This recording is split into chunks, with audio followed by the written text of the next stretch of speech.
There was also, which is something that, our village initiatives and that sort of thing would be hard to duplicate in this country, this sense that the greater good was more important than what was good for me.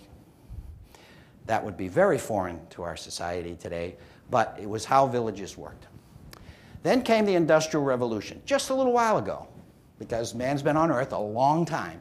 Just a little while ago, a few hundred years ago, the Industrial Revolution. What happened? Big cities started to come.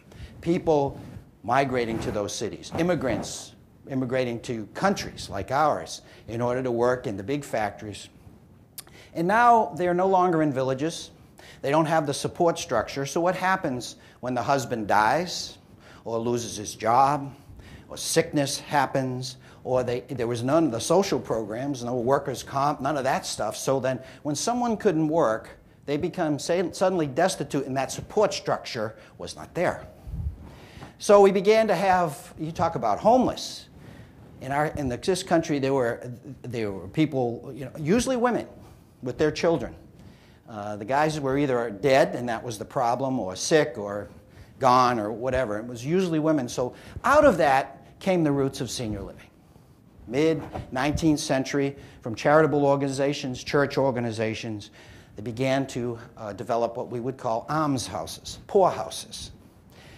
Despicable, horrible places, founded with good intention, caring, need, but a place you wanted to avoid. Those of you who remember your great-grandmother talking about this, or maybe your grandmother, or you just heard someone talk about it, this was the ultimate failure in life. These were desperate people. It was filled with despair. It was not a place to be, and if you ended up here, it was a mark of failure in life.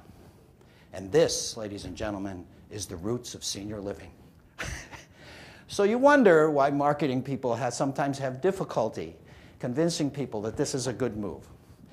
So again, as I said, it was mostly women. These you probably know. Maybe some of your organizations, they started out with names like Home for Widows or Home for Indigent Women, or I never heard this, but you might as well say it, Home for Miserable and Useless Women. I mean, they were horrible names, but they also were indicative of horrible places that had a good intention, but again, not something that you aspired to. These began to grow as the numbers grew, became institutions, and then something happened around in the early 20th century, in the 30s, 35 to be specific, Social Security. Now, you could not get Social Security if you lived in a poorhouse or an almshouse. So this spurned business. So they changed names, became different places so that Social Security could reimburse for some of the things they did, because there was no reimbursement before that. That was a big boost, began to grow, and then in the mid-60s came Medicare. And here we go. So it's this is our roots.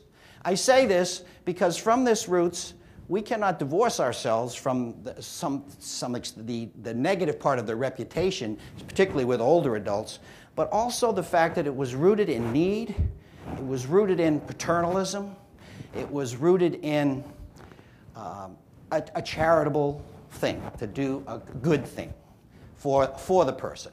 We knew what was good, we would help you. You're destitute, we know what's good, we can help you. Those are our roots.